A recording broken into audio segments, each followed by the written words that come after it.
clínico y radiológico.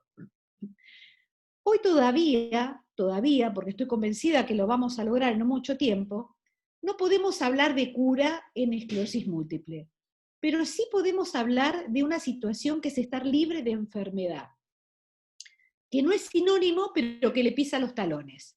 Y a nivel mundial estamos hablando del término en inglés NIDA, que es una sigla que ahora vamos a hablar en profundidad. Y en tercer lugar, lo que más nos interesa, y más que más si estamos hablando de pacientes pediátricos, es evitar la progresión de la discapacidad y hacer todo lo posible por mejorar la calidad de vida de esos niños y de sus familias. Estos son todos los goals que yo tengo cuando voy a diseñar el tratamiento de un niño o de un adolescente con esclerosis múltiple. Entonces, decíamos que NIDA es una sigla en inglés que significa No Evidence of Disease Activity. No tengo evidencia que la enfermedad esté inactiva. Dicho en criollo básico, enfermedad inactiva. Cuando empezamos a hablar de NEDA, la primera definición de NEDA, que es el NEDA 1, es aquel paciente que no tenía recaídas. Hoy sabemos que no me puedo quedar tranquila solamente que un paciente no tenga recaídas, porque su enfermedad puede seguir evolucionando lo mismo, aunque yo no vea las recaídas. Entonces el EDA 2 fue el paciente libre de progresión de enfermedad. Y el 3 habla justamente de lo que hablábamos recién, que el seguimiento siempre va a ser clínico y radiológico. Si un paciente está clínicamente perfecto, pero en cada resonancia veo que aumenta la carga lesional, tengo que replantearme el tratamiento porque no estoy yendo por buen camino. Y finalmente se definió el NEDA 3 Plus o el NEDA 4, depende de la bibliografía, que es aquel paciente cuya enfermedad está frisada desde todo punto de vista, porque sabemos que hay pacientes que no están teniendo recaídas, que no agregaron nuevas imágenes en la resonancia, pero que a la larga tienen atrofia y tienen deterioro cognitivo. Entonces, el objetivo máximo del tratamiento sería evitar todo esto, que no haya recaídas, que no haya nuevas lesiones en la resonancia, que no se afecte el estatus cognitivo del paciente y que no haya atrofia. Con esto no decimos que la enfermedad está curada, porque esto sería, digamos, una definición retrospectiva, tendría que esperar que el paciente llegue a los 100 años, pero sí que frisé su enfermedad, y es un concepto maravilloso de estos últimos años con el devenir de nuevas drogas, que tal vez en los 90 era algo impensable, ¿no es cierto? Si voy a tratar un niño, tengo que saber que el tratamiento de la esclerosis múltiple necesita un manejo integral. Como primer punto, tiene que estar a cargo de un equipo multidisciplinario. El neurólogo es un jugador nuevo en la vida de esta familia, pero el pediatra lo más probable es que los conozca de siempre. Entonces, lo primero que tengo que hacer es sumar al team de tratamiento al pediatra. Él va a ser mi fundamental interlocutor y que me va a ayudar para intentar que la compliance en el tratamiento sea la máxima posible. No puedo prescindir de las neuropsicólogas que van a evaluar y que van a acompañar a estos chicos, ni que hablar de la kinesióloga o la terapista ocupacional que necesitemos para el tratamiento. Y como estamos hablando de niños que están en edad escolar, de primaria o de secundaria, es indispensable sumar al team de tratamiento al colegio, explicar por qué las ausencias, explicar por qué en cierta medida necesitamos bajar el nivel de estrés y depresión de este niño, no le vamos a pedir que le regalen nada, pero el colegio tiene que estar muy enterado de la situación que estamos viviendo, se tiene que sumar este equipo y creo que puede ser de mucho valor para que podamos seguir con el tratamiento adelante. Es fundamental que brindemos el máximo de información a la familia y al chico. Atendemos a adolescentes que manejan las herramientas informáticas muchísimo mejor que nosotros, que tienen un gran acceso a la información, que son inteligentes y que tienen capacidad de decidir. Así que esto lo tenemos que tener muy en cuenta. Pero por supuesto, la información sobre los tratamientos quisiera que le llegue de mano del neurólogo y no que lee indiscriminadamente en las redes, que tal vez no siempre la información es todo lo real o honesta que necesitamos. Es absolutamente fundamental que la toma de decisiones sea compartida. Se tiene que acabar esta época en la que el paciente iba al médico y el médico escribió una receta, toma esto. En esclerosis múltiple, creo que en todas las patologías, pero en esta, que hay tantas opciones de tratamiento hoy en día, es fundamental que el médico ponga arriba de la mesa pro y contra de cada uno de los esquemas que el niño o el adolescente podría llevar adelante. Y en forma conjunta con la familia, y si se puede con el pediatra, decidamos todos cuál es la mejor opción para ese momento. Es imposible que una familia tenga una buena adherencia al tratamiento si no entiende cuáles son las bases de esa indicación y si no participó en la toma de decisiones. Otra cosa que tengo que hacer en todo momento es evaluar la adherencia al tratamiento. Empezamos con tratamientos que son inyectables. Es sumamente molesto inyectarse todas las semanas, a veces varias veces por semana, y solamente se puede llevar a cabo si estoy muy convencido que realmente eso es vital para mi cuerpo, para la calidad de vida. Entonces, en este proceso hay que estar continuamente revisando qué medidas puedo tomar o puedo facilitar para que este tratamiento se lleve a cabo. Por ejemplo, si voy a usar interferones, voy a tratar que las inyecciones no caigan los días que los chicos tienen salidas, que esos días puedan salir con sus amigos, que no sientan cansancio, que no sientan febrícula, que se sientan perfectos. Y si un día el chico tiene una fiesta que para él es sumamente importante, es el evento de su vida, voy a hacer la vista gorda y voy a saltear una dosis, porque si no hago que este tratamiento sea compatible con la vida, finalmente lo va a terminar abandonando y el costo para su salud va a ser muchísimo más alto que haber salteado una sola dosis. En este tratamiento integral voy a tratar de controlar aquellos factores ambientales que sé que están relacionados con la progresión de la enfermedad. En la vitamina D, lo deben haber hablado hace 2 sábados con Silvia, está demostradísimo desde todo punto de vista el rol que tiene en la génesis de la esclerosis múltiple. Aquellos pacientes que tienen bajas dosis de vitamina D tienen más chance de desarrollar la enfermedad. Y aquellas personas que ya tienen la enfermedad, si tienen niveles bajos en sangre de vitamina D, tienen más chances de tener una tasa de recaídas mayor. Entonces siempre voy a tratar de dosar la vitamina D y tratar de suplementarla. No se sabe cuál es el nivel óptimo, pero se supone que en chicos entre 30 a 80 microgramos sería lo ideal. Si no sabemos cómo suplementarlo, cosa que a la neuróloga nos pasa muy frecuentemente, le voy a pedir ayuda al pediatra o endocrinólogo infantil, pero no puedo descuidar este tema. Otro factor medioambiental que está muy probado que tiene relación con la evolución de la esclerosis múltiple son los fumadores pasivos. La tasa de esclerosis múltiple en la familia, en los niños de familias fumadoras, es mucho más alta que en las que no. Entonces esto tengo que decírselo a los padres para optimizar el ambiente de este niño. Y por último, la obesidad es un temor. Está totalmente demostrado la asociación entre obesidad en la adolescencia y mayor tasa de esclerosis múltiple en la adultez. Lo que no sabemos con certeza es qué pasa con un adolescente que ya tiene esclerosis múltiple y que es obesa. No estamos seguros que ese cambio vaya a alterar el curso de la enfermedad. Probablemente la obesidad se relaciona con la esclerosis múltiple a través de la vitamina D, pero en todo caso hacer una alimentación saludable siempre va a ser beneficioso. Entonces estos 3 factores de la mano del pediatra los vamos a tener que tener en cuenta. Cuando hablamos de tratamiento tenemos 3 etapas de tratamiento o 3 oportunidades a tener en cuenta. Una es el tratamiento de cada recaída. Dijimos que en pediatría nosotros vemos como modalidad de esclerosis múltiple solamente la esclerosis múltiple recaída, remisiones. En la segunda etapa, cuando este paciente pase una secundaria progresiva, ya va a tener una edad que no va a ser paciente de los neurólogos infantiles. El tratamiento ya lo vamos a ver un poco más en detalle, pero está sumamente estandarizado y es básicamente lo que todos conocemos. Tal vez el punto más importante es hablar de los tratamientos modificadores de la enfermedad, que son estos que tendían a conseguir los 4 NEDA y frizar por completo el tratamiento, la enfermedad, perdón. Y por último vamos a hablar de tratamiento sintomático para corregir aquellas cosas que la enfermedad nos haya dado.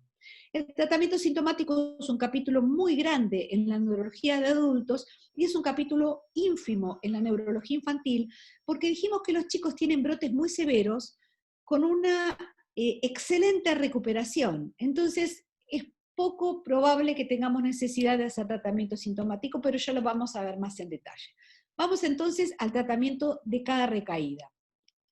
Ustedes saben que está muy estandarizado. El concepto que tenemos que tener es que las recaídas motoras o cerebelosas se van a tratar siempre, pero aquellas que sean puramente sensitivas solamente se van a tratar si le producen al niño o al adolescente disconfort o lo incordian, si no, lo vamos a controlar y nada más. No hay trials pediátricos, como casi todo lo que hacemos los pediatras, repetimos modelos que están probados en adultos en la mayoría de los casos, y lo ideal y lo más estandarizado que hacemos en el 99% de nuestros casos es usar Solumedrol, 20 o 30 miligramos por kilo por día, durante 3 o 5 días según necesidad. Si en 3 días el chico tuvo una recuperación ad íntegro, quedó ahí, y si todavía mantiene los síntomas, lo voy a extender hasta 5 días.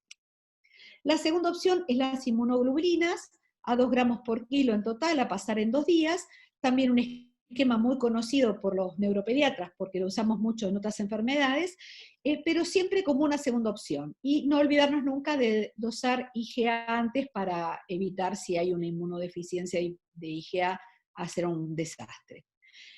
Si la resolución fue completa, hice solo el Solumedrol y no tengo necesidad de continuar con un tapering después. Hace 10 o 15 años teníamos la costumbre de hacer tapering en todos los chicos para evitar la insuficiencia suprarrenal aguda. Ahora sabemos de sobra que puedo hacerle esta dosis de 5 días de Solumedrol y no hay ninguna necesidad de tapering. No sé que la indicación no sería para evitar la insuficiencia suprarrenal, sino cuando el chico no se restituyó del todo. Así que la idea del tapering es potenciar el tratamiento del Solumedrol y se decide en cada caso según necesidad. El tapering sería 1 miligramo kilo día, como hacemos siempre en los neuropediatras, más o menos a lo largo de un mes. No olvidarnos al final, lo vamos bajando semanalmente, de hacer dosaje de hidrocortisona, a ver si tengo que seguir suplementándolo o no, y si no estamos cancheros con esto, nos ayuda algún endocrinólogo infantil. Y la tercera opción es la plasmaféresis, que cumpliría una función semejante, pero la realidad que tiene mucho más riesgos, es más cara, es más compleja, no está disponible en todos los hospitales, así que la verdad que lo usamos muchísimo menos. Tal vez la dejamos más guardada para aquellas enfermedades donde la fisiopatología involucre el 100% anticuerpos. En el caso de la múltiple, el compromiso inmunológico es más múltiple, así que me refiero a inmunidad humoral y celular, así que la plasmaféresis no sería para nada una de nuestras primeras opciones, pero se puede usar. En algunos adultos se usa prednisona por vía oral en dosis altas y esto no ha sido evaluado en el paciente pediátrico. O sea que básicamente lo que hacemos en una recaída es el famoso Solumedrol, que ya los neuropediatras lo manejamos de taquito por esta enfermedad y por muchas otras enfermedades inmunológicas. Y sabemos que los chicos lo toleran muy bien y sabemos cómo cuidarlos. Pasamos entonces a lo más difícil del tratamiento, que es hablar de los tratamientos modificadores de enfermedad, con este goal en mente de conseguir el NEDA en todos sus aspectos, que el niño no tenga recaídas, que no haya progresión de su enfermedad, ni en las imágenes, y por sobre todas las cosas, que no vayamos a la atrofia y al deterioro cognitivo. Nos mete una presión extra pensar que nuestros chicos tienen entre 60 a 80 años por delante, tal vez más, en que yo tengo que preservar su cerebro y sus funciones superiores. Entonces esto es realmente para tener en cuenta. En cuanto a los modificadores de enfermedad, hay una primera línea de tratamiento que está, en general es toda off-label, como siempre, repetimos los modelos que usan los adultos, pero a pesar de ser off-label, es una medicación que hace añares que se usa en series grandísimas de niños, así que sabemos que la podemos usar sin mucho miedo. Esta primera línea está representada por los interferones y por el acetato de la tiramer.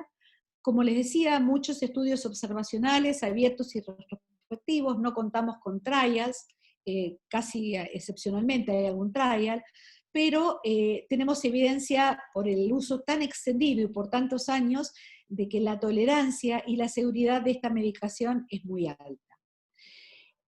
Los efectos adversos, en todo caso, que ya los vamos a repasar, son semejantes a los que tienen los adultos, y la eficacia es una eficacia más bien baja, que supera un poco más al 30%, o sea que es parecida a la de los adultos.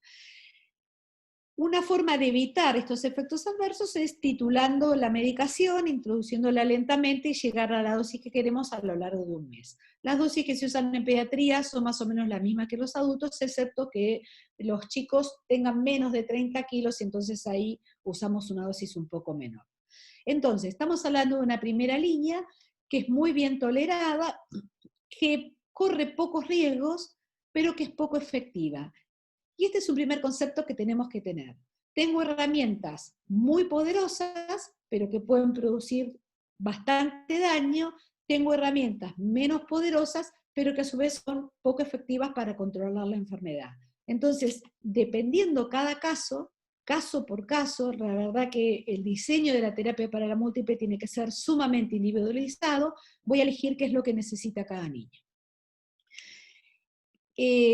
Respecto de los interferones, tenemos básicamente tres tipos: el beta 1A, que tiene dos dosis a 22 o 24 microgramos y que se usa en forma subcutánea 3 veces por semana. El beta 1A de 30 miligramos, que es intramuscular, una vez por semana.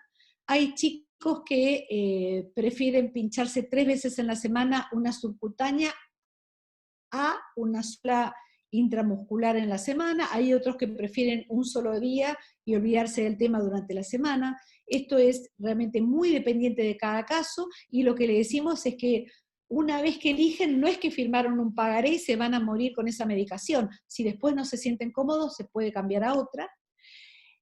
Hace un par de años apareció el interferón beta 1A pegilado, que es intramuscular y se puede dar cada 14 días. Realmente esto fue un salto en calidad muy grande, porque se imaginan de pasar de pincharse tanto a solo 2 veces al mes, sumamente cómodo. Y también está el interferón beta 1B, que se usa en días alternos en forma subcutánea, que en pediatría lo usamos bastante menos por la frecuencia de las inyecciones, y la efectividad de todos estos interferones es muy parecida. Cada laboratorio nos llena la cabeza que el suyo es mejor que el otro, pero la realidad es que en los estudios head-to-head la eficacia es muy parecida y es baja. Son poco eficaces, muy bien tolerados. Como efectos adversos, lo más molesto es un cuadro pseudogripal. En la mayoría de los casos aparece con las primeras inyecciones y después los pacientes no lo vuelven a sentir. Algunos no es así, entonces tenemos que rotar la medicación.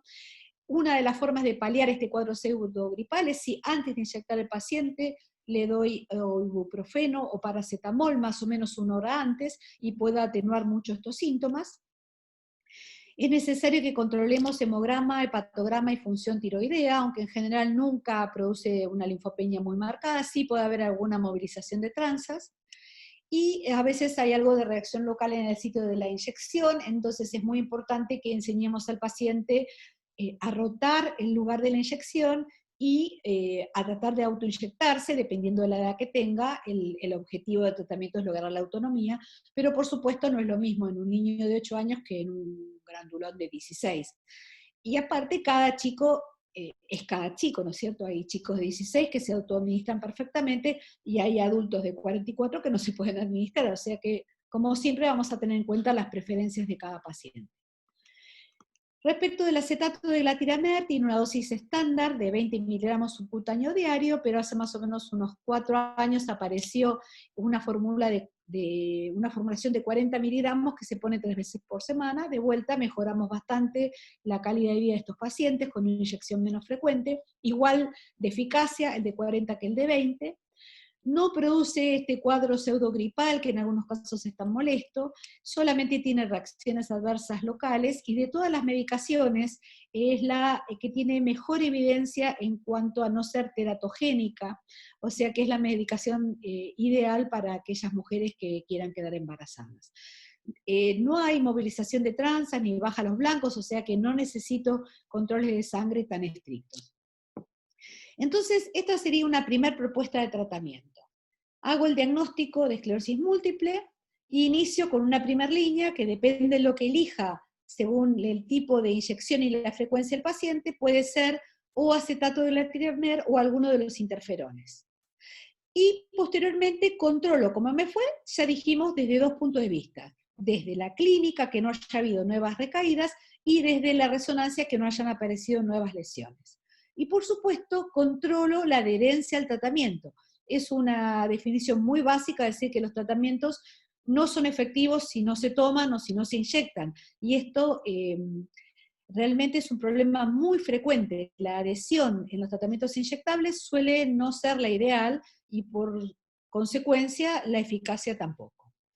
Entonces, a los 6 meses evalúo primero la tolerancia. Si el tratamiento no fue tolerado, o porque hay hipersensibilidad a la medicación, en el caso del acetato de letermer, o porque no se toleran las inyecciones, o porque no se toleran las reacciones locales, o en el caso de los interferones, por aumento de las transaminasas, por disminución de los blancos, porque es muy persistente este cuadro pseudogripal que no pude controlar con medicación, o porque básicamente el chico no se banca las inyecciones. Si hay intolerancia, tengo que discontinuar el tratamiento. Si la tolerancia es buena, sigo. Entonces teníamos dos puntos a controlar. Uno era ver la tolerancia y el otro es ver la eficacia. Si el tratamiento no fue eficaz, ya vamos a definir la falta de eficacia más en detalle en una diapo que viene después. Desde el punto de vista clínico o desde el punto de vista de imágenes, es otro motivo para cambiar el tratamiento. Entonces, estoy mostrando una primera modalidad de tratamiento que se llama escalamiento. Empiezo desde el primer escalón con terapias poco agresivas y muy bien toleradas.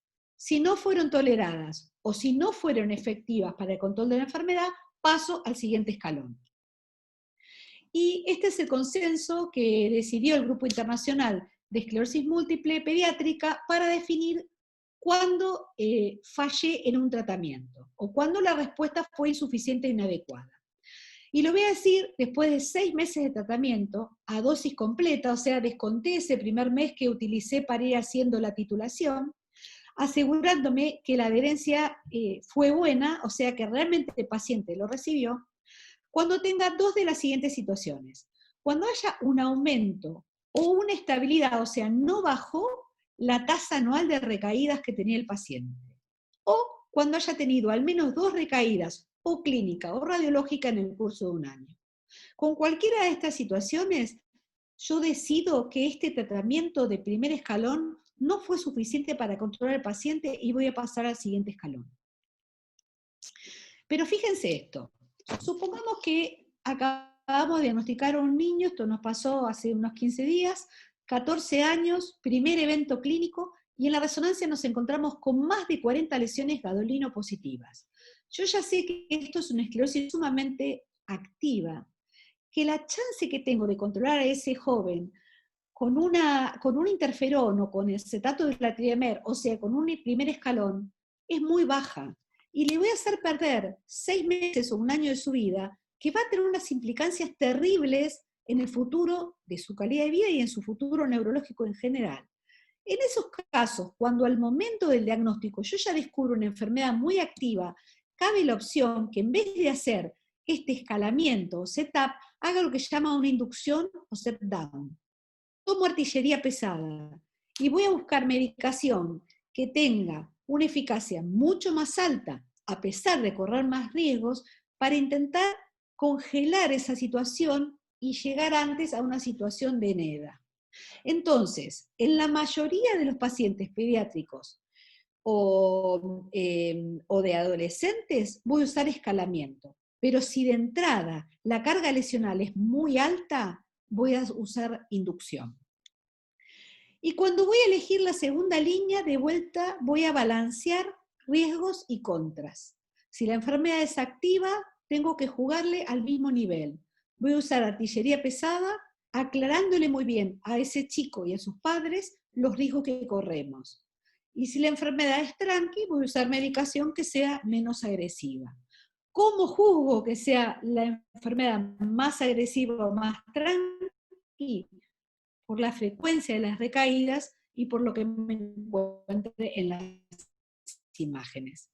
No por la recuperación en las recaídas, porque es característico del esclerosis A múltiple ver, se pediátrica. cortó la comunicación, doctora.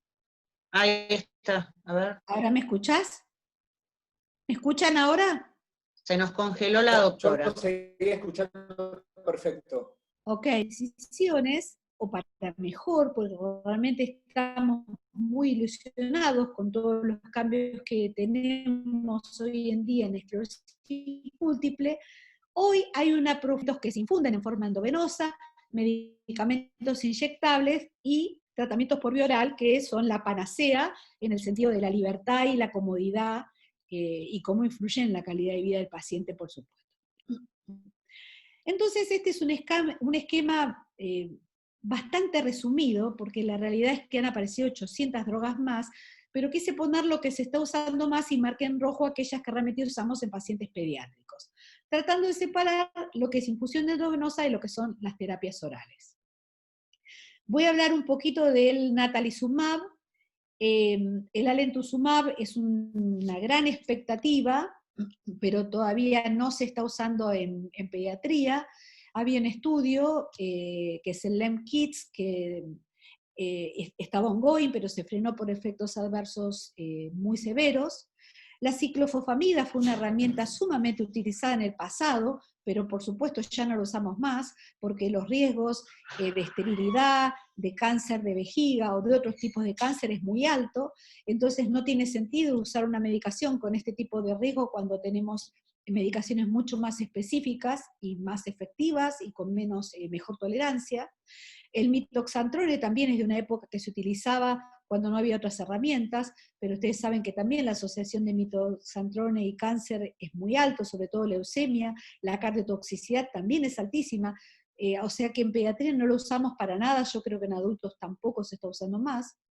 El rituximab sí lo usamos mucho, sobre todo en aquellos casos en los que no estemos seguros que podamos diferenciar una esclerosis múltiple de una neuromielitis óptica, porque es un tratamiento que le pegaría más o menos bien a las dos enfermedades.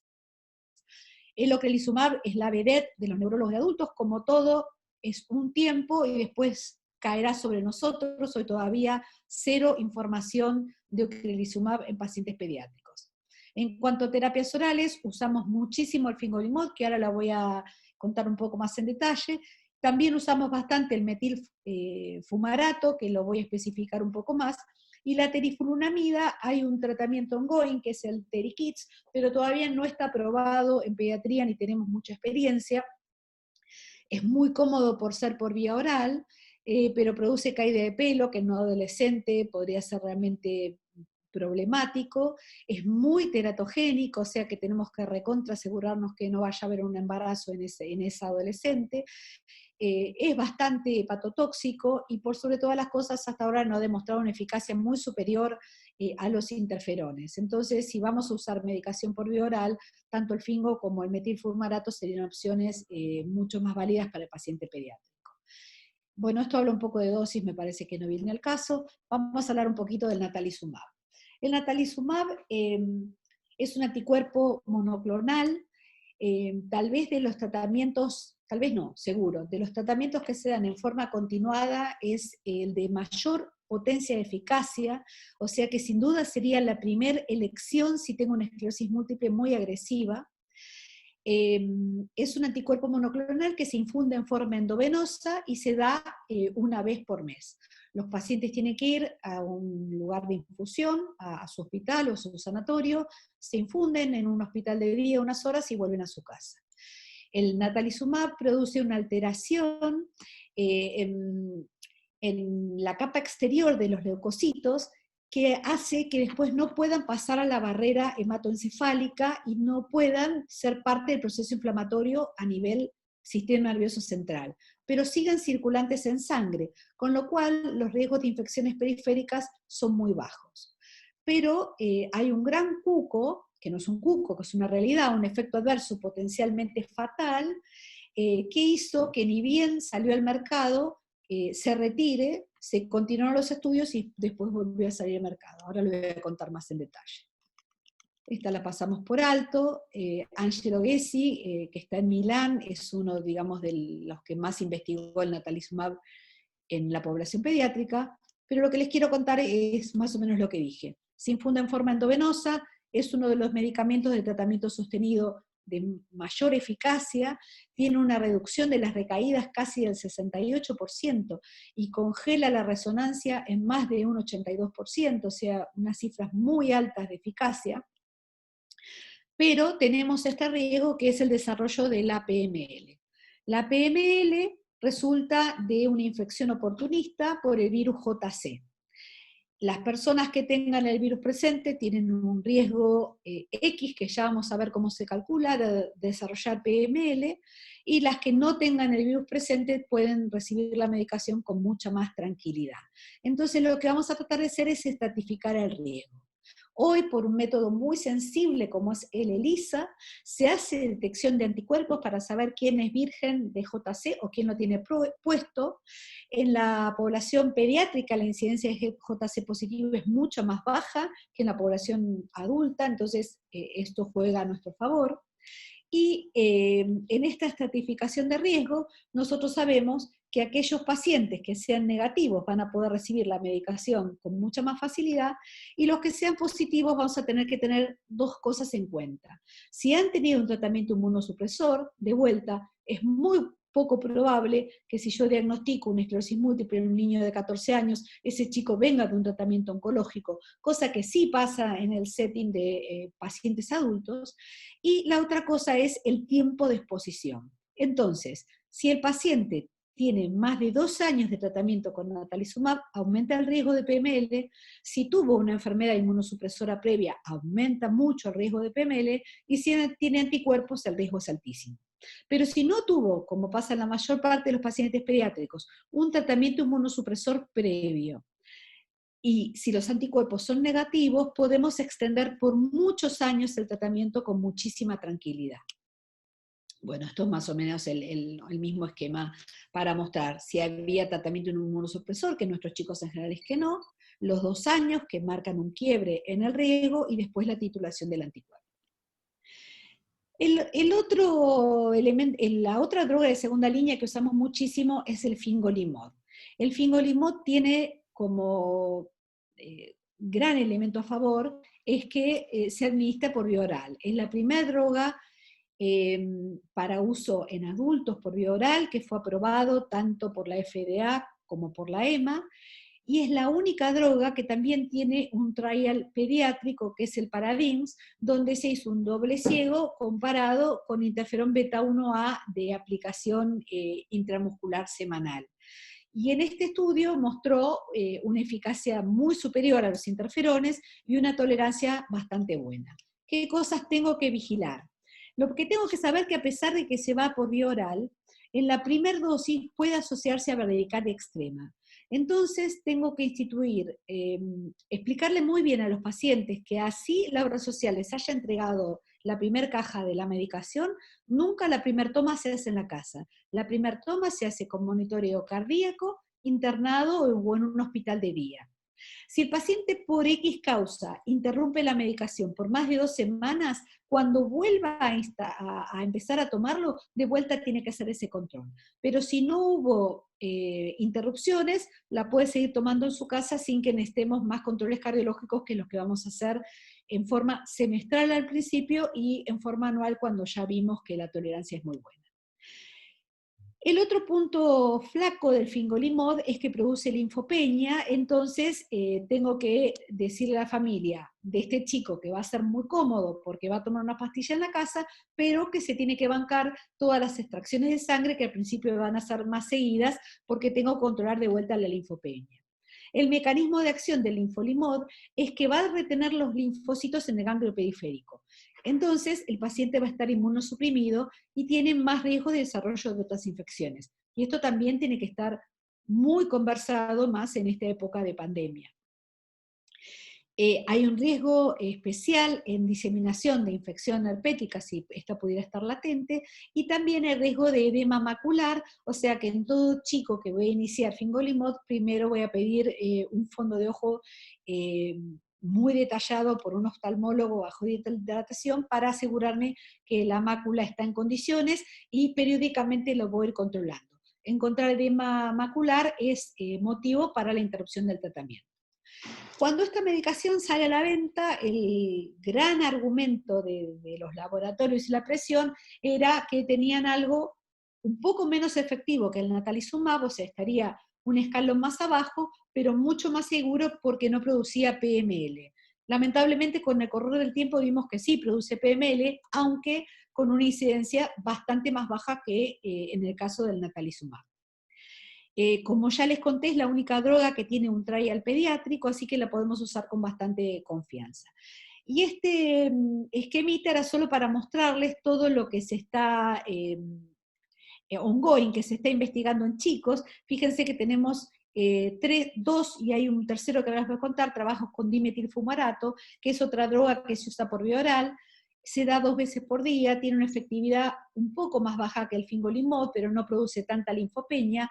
La macana es que a veces produce bastante intolerancia gastrointestinal, de todas formas eso se puede paliar titulándola lentamente. Hay un estudio ongoing que es el Focus, bien digo, que es un abierto, que tiene como endpoint ver qué pasa con las imágenes y no tiene comparador. Hay otro que es el CONET, que también está ongoing, que compara la eficacia con el interferón, y hay uno que se está diseñando, más picante, que no creo que se pueda hacer en la Argentina, que es el IMAGINE, que va a tratar de comparar dimetilfumarato contra placebo. Esto en el ADMAT nunca lo autorizaría. El argumento por el cual en otros países se va a utilizar es que el endpoint va a ser hasta la primera recaída. O sea, los pacientes, mientras estén perfectos, lo van a recibir, y cuando tengan una recaída, salen del protocolo y reciben otra medicación. Como les contaba, el LENKIT es un estudio de alemtuzumab, que después les voy a contar más adelante, que se tuvo que interrumpir por efectos adversos graves, y el TERIKITS es un estudio sobre teriflunomida en chicos que está tratando de establecer la dosis que ni siquiera la conocemos. Lo que queda claro es que no tenemos el tema resuelto, y pincharse es muy incómodo, o sea que todos estos tratamientos o estos trials intentan buscar soluciones de un problema que todavía está vigente. Este esquema trata de mostrar cómo fue cambiando el escenario a lo largo de los años en la esclerosis múltiple. Fíjense que para los 90 no teníamos nada y usábamos medicación oncológica porque era lo único a lo que se le podía echar mano, ciclofosfamida y azathioprina, con una eficacia baja y con severísimos efectos adversos, pero es lo único que teníamos. Para el 94 empiezan a aparecer los interferones, los 3 a la corridita, y unos años después el acetato de latiramer. Entonces tenemos unos años en los que la medicación se administraba en forma crónica, no inmunosuprimíamos al paciente, sino que lo inmunomodulábamos, como les dije ya, con una eficacia baja y con una buena tolerancia. Como no teníamos otra cosa, hacíamos lo que hoy se sabe que no sirve para nada. Si un paciente no le va bien con un interferón, lo rotábamos a acetato de latiramer. No le iba bien con acetato de latiramer, lo rotábamos a otro interferón distinto. En la realidad hacíamos esto porque no teníamos otra opción, pero hoy está demostrado que cuando un paciente progresa, ese escalón de tratamiento está agotado y tengo que seguir para adelante.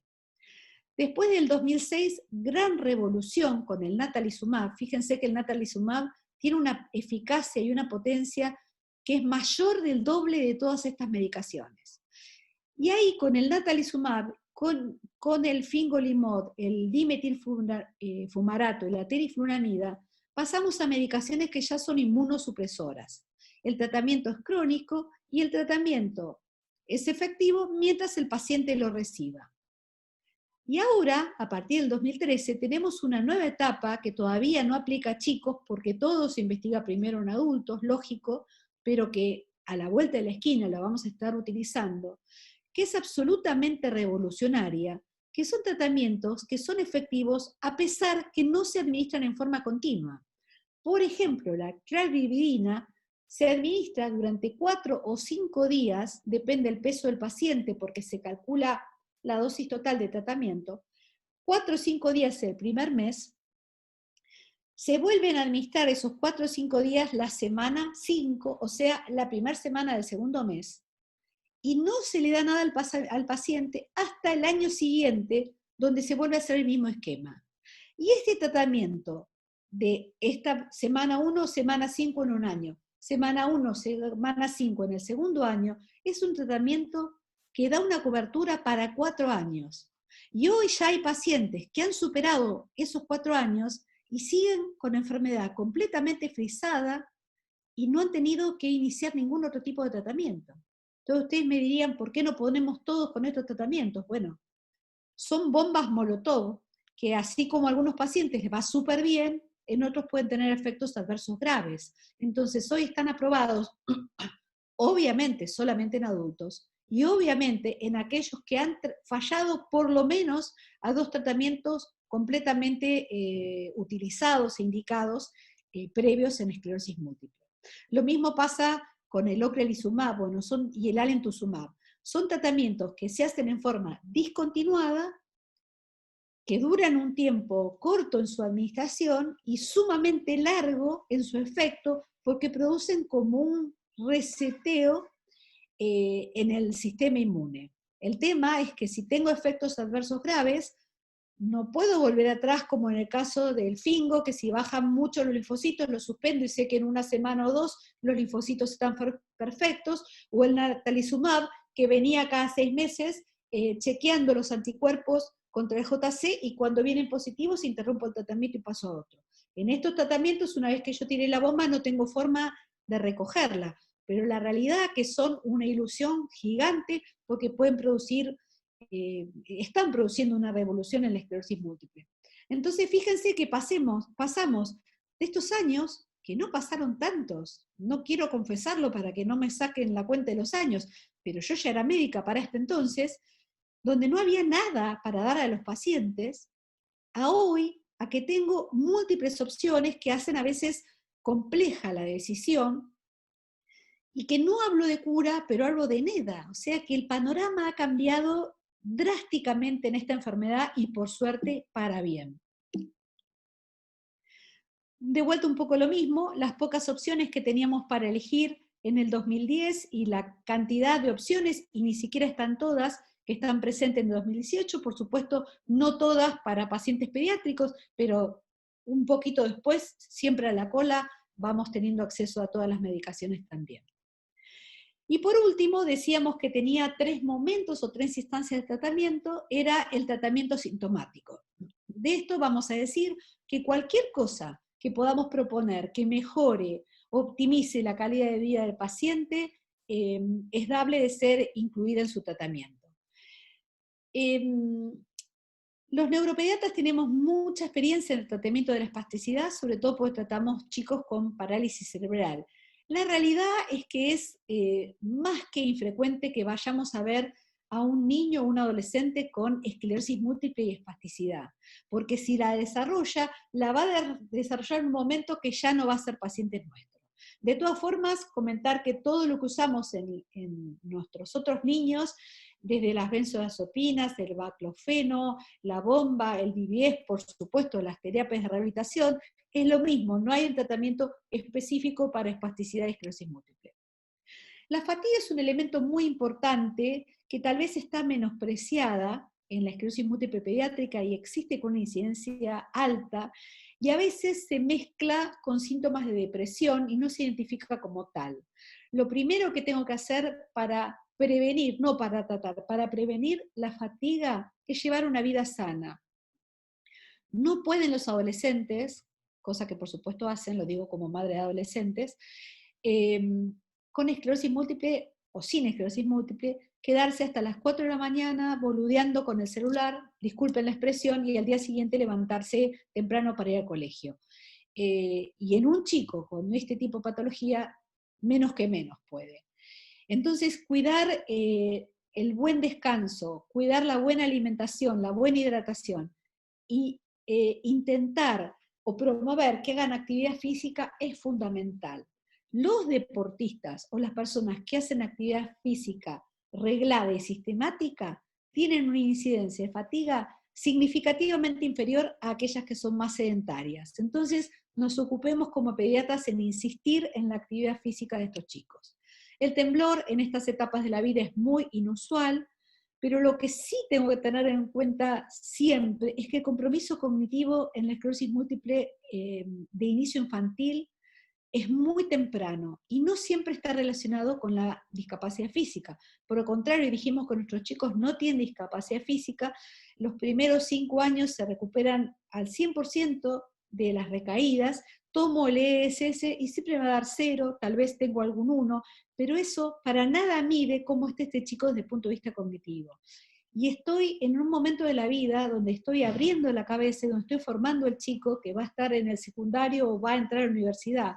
O sea que es un elemento recontra importante a tener en cuenta para que evaluemos precozmente a estos chicos y para que los ayudemos. Tenemos montones de herramientas de los neurocognitivos para optimizar los déficits ejecutivos, los déficits de atención, pero mal puedo ayudar a un chico si no es un diagnóstico claro de que este área está afectada.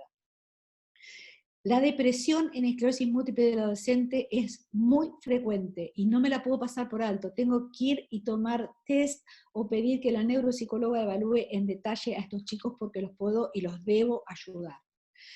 Y los trastornos urinarios y intestinales, por suerte, son sumamente frecuentes porque los voy a ver en etapas mucho más avanzadas de la enfermedad, que el paciente ya no va a ser pediátrico, pero por supuesto todo lo que tenga que ver con dietas que favorezcan la función intestinal es sumamente importante.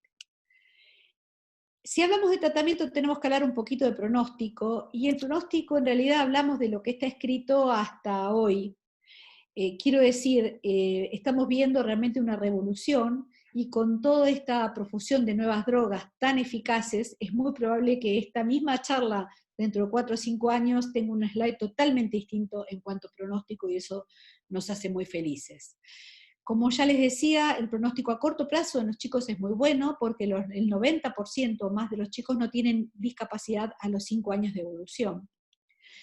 Y el tiempo que tardan en pasar a una forma secundaria progresiva es casi el doble que lo de un adulto. Se estima que la media es de 20 años, cuando los adultos tardan 10 años en pasar a una forma secundariamente progresiva. Pero si yo comparo a misma edad, por ejemplo, tomo dos adultos de 40 años o de 45 años y comparo el que empezó a los 30 con el que empezó a los 14, por supuesto el de inicio pediátrico va a tener muchos más años de recorrida y mucha mayor discapacidad.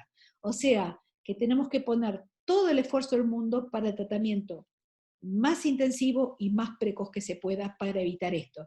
Tengo que pensar que mi chico tiene que cumplir 40, 50, 60, 80 con el mismo cerebro o con el deterioro lógico de la edad.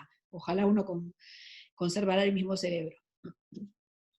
Tengo que tener muy en cuenta el compromiso cognitivo, que ya dijimos que no va de la mano de la discapacidad física, y tengo que evaluarlo para poder ayudar a ese paciente. Y como indicadores de mal pronóstico, corto intervalo entre el primer y segundo evento, si es en menos de un año, estamos en el horno. Recuperación incompleta después del primer evento, por suerte esto es rarísimo en neuropediatría, y de las formas de debut, la que es de compromiso troncal es la que estaríamos más complicados. Creo que eso es todo. Sí. Bueno, perdón si hablé muy rapidito, vamos a comentarios, preguntas, dejo de compartir, ¿no es cierto? Sí, sí.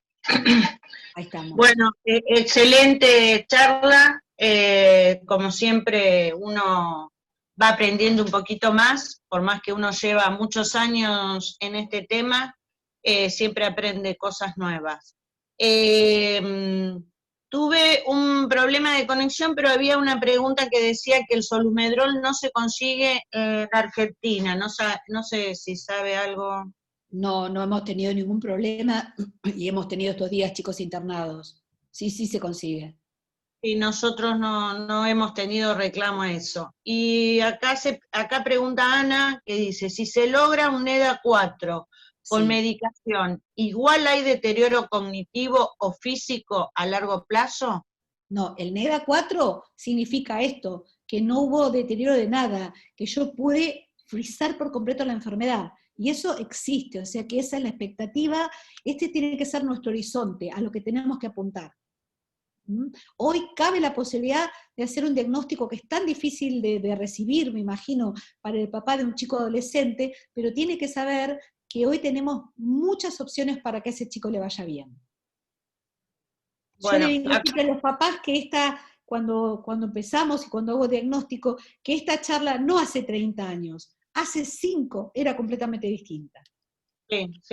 Bueno, yo lo puedo decir porque estoy en el tema de esclerosis múltiple desde el año 85, así que estoy antes de Has todo. visto toda la evolución. He visto toda la evolución, así que bueno. Acá nos comentaba Agustín Moreno, que dice que en el NOA no se consigue, en Jujuy, no se está consiguiendo el tema del solumedrol. No, realmente no hemos tenido nosotros novedades así en la zona, pero bueno, cualquier cosa, Agustín, contactate en Alcem, a info.alcem@gmail.com, en una de las placas está, así que para ver por privado a ver qué podemos hacer. Mauricio dice, ¿se logra conseguir el interferón si el paciente no tiene obra social y no tiene certificado de discapacidad por tener un examen físico normal? A ver, Claro, lo que tiene puedo... certificado de discapacidad por tener un examen físico normal. Y pregunta si se logra conseguir, aunque el paciente no tenga obra social. Yo no sé contestar esto, sí puedo decirles que está incluido en el PMO, o sea que las obras sociales cubren los tratamientos y supongo que debe depender de cada provincia que los hospitales brinden o no la medicación, no lo sé. Sí, esto, bueno, a ver, hoy se me pasaron... Mientras vos buscás, Susana... ¿Cómo? Que mientras vos buscás, alguien preguntaba la edad de corte de esclerosis múltiple pediátrica y la definición es todo menor de 18 años. Claro. No, Mauricio, lo que te pedimos es que te contactes con Alcem, porque sí, hay mecanismos a través del área social y legal para conseguir la medicación. ¿A qué edad se pasa? Sí.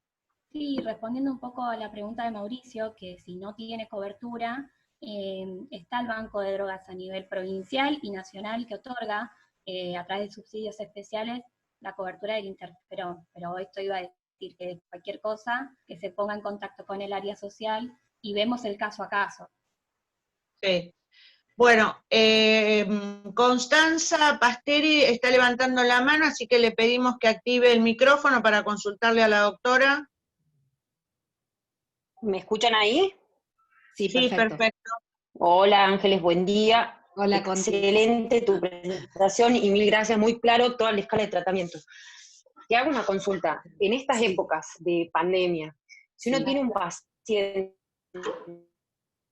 que viene estable con interferón, viene estable, me refiero a que no tiene recaída clínica y venía estable en imágenes, y de repente hago una imagen y veo progresión en tiempo y en espacio sin compromiso clínico, sin recaída clínica. ¿Qué hago? Porque si estoy por ahí en una primera línea, en un interferón, y tendría que replantearme pasarme una segunda línea de un tratamiento inmunosupresor. Es muy difícil. En pandemia, ¿qué hago? Muy difícil de contestar tu pregunta. Si pasás una segunda línea, sabes que vas a tener el paciente más protegido en la evolución de su esclerosis múltiple, pero mucho más expuesto para el COVID. Con lo cual, creo que te vas a tener que sentar con los padres y charlar muy bien ambos riesgos y medir. Si estuviera en algún lugar del país que está en una fase más avanzada del COVID y por los contactos de la familia podés asegurarle el aislamiento, tal vez podés avanzar. Si estuviera en un lugar donde hay muchísimos casos, no te conviene, pero todo va a ser a la luz de qué es lo que encontraste en la resonancia. Si vos encontraste una resonancia incendiada a pesar de COVID, no te vas a poder quedar de brazos cruzados. Es una ecuación dificilísima de solucionar. Desde la pandemia, obviamente, con el primer escalón estás muchísimo más tranquila porque vos no inmunosuprimiste al paciente, entonces no le estás poniendo un riesgo extra. Muy difícil tu pregunta, Conti. Habría que analizar caso por caso con la resonancia, viendo en qué ciudad viven, viendo qué actividades hacen los padres, cuántas personas entran y salen en esa casa. Difícil. Bien, bueno, Bueno, gracias. No te la contaste. No, bueno, es que es una situación complicada, pero es la que nos toca vivir ahora, así que Sí, como que hay totalmente. que enfrentarla, digamos. Totalmente, Gracias. es súper artesanal el tratamiento, siempre lo fue, pero hoy entra un jugador más en la cancha, que es el coronavirus, que hace sumamente difícil la toma de decisiones en esta población, porque la inmunodeprimisis sabes en el baile que te metes también. Seguro. Buenísimo. Gracias, Ángeles. Gracias a vos, Conti. Giselle nos consulta, ella es paciente de esclerosis múltiple, dice, ¿a qué edad se tendría que hacer un control más o menos si la madre tiene esclerosis múltiple? No. A ninguna. O sea, esta es una consulta que para nosotros es muy frecuente, ¿no es cierto? Todos los pacientes de Jorge Correale del séptimo pasan por el primer piso, que es donde estoy yo, para asegurarse que sus hijos no tienen esclerosis múltiple. Y esto está estudiado. Hay algunos casos familiares que son más que excepcionales y no hay ninguna indicación de ir a buscar la resonancia si el paciente no tuvo ninguna clínica. O sea que si la madre tiene esclerosis múltiple, no hay que estudiar el paciente hasta que haya aparecido algún síntoma. Bueno, ya le voy a dar la palabra a Célica, pero tengo otra pregunta antes, que es, ¿qué diferencia hay entre inmunosuprimido e inmunomodulado? Bueno, es completamente distinta. En el inmunomodulado, yo estoy, como la palabra dice, modulando o alterando la respuesta para tratar de bajar las chances de inflamación en el sistema nervioso central. Pero no le bajé a ese individuo las defensas para cualquier bicho que pueda pasar en el ambiente. Mientras que el inmunosuprimido, toda su respuesta ante la agresión de su sistema inmune va a estar alterada. Bueno, y Célica, si querés activar el micrófono para preguntarle. Hola doctora, hola a todos. Sí, yo quería consultarle porque a mi hijo se lo diagnosticaron ahora recientemente, hace menos de un mes. ¿Qué edad tiene tu hijo? 15 años. Nosotros somos de General Roca, Río Negro. Y bueno, ya nos autorizaron la medicación, Locrelizumab. Yo por ahí quería consultar qué cosas tengo que tener en cuenta. ¿Cómo va a ser? Yo por ahí me preocupa ahora el hecho de que No entiendo acá... por qué le indicaron ocrelizumab a un chico de 15. Tendría que tener condiciones muy especiales que no las estoy entendiendo. Nosotros hicimos una consulta con el neurólogo acá. En realidad esto viene hace como un año que nosotros vemos que había tenido un episodio medio raro, como había salido a caminar y como que le bajó la presión. Fuimos al pediatra, al médico de adolescentes que él tiene, y que es normal, que a todos los chicos les pasa. Bueno, hicimos análisis de sangre, todo bien, kinesiólogo, porque tenía una contractura en la espalda, bien. Cuando levantaron la cuarentena, volvió a pasar lo mismo. Tuvimos que esperar un tiempo para que atendiera el médico de él, bueno, que es normal, que nos quedáramos tranquilos, bueno. El tema es que nosotros decidimos consultar a un neurólogo por cuenta nuestra y bueno, le hicieron una resonancia y ahora en julio, salió este diagnóstico. Yo no te cuestiono el diagnóstico, lo que no entiendo es la indicación de ocrelizumab.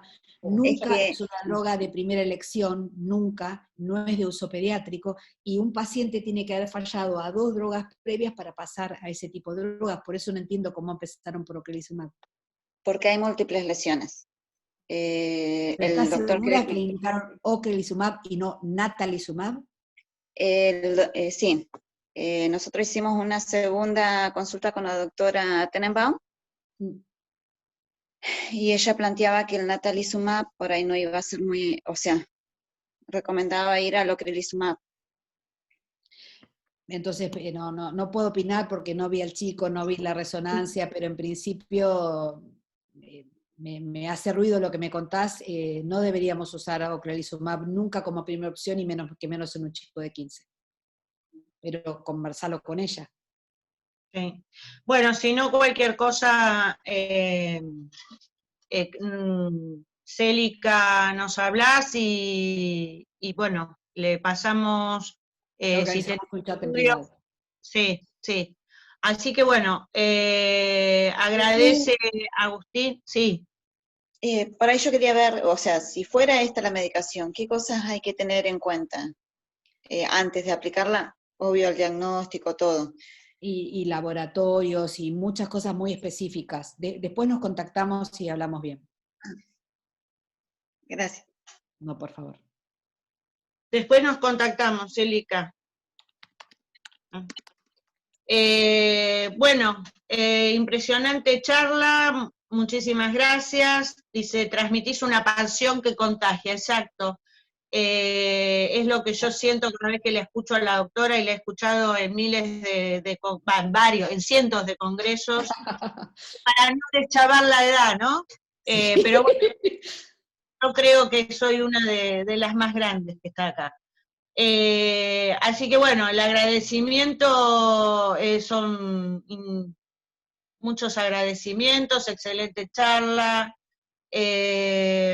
gracias, y bueno, les pedimos a todos que prendan las cámaras, así hola Dieguito, te vemos nuevamente. Hola, Su. Así que bueno, prendemos las cámaras, así nos sacamos la foto final. A ver, todos nos ponemos, falta Laura y falta David. Su, le quería hacer una pregunta a Ángeles. Bueno, mientras preparamos la cámara, preguntale. Buen día, Ángeles. ¿Cómo estás? Sos una genia. Gracias. Yo te quería preguntar, estoy tomando ocrelizumab. Sí. Lo que tengo hace un mes. Ahora me toca en febrero. Claro. Lo que tengo son temblores. Eso es lo que me preocupa, porque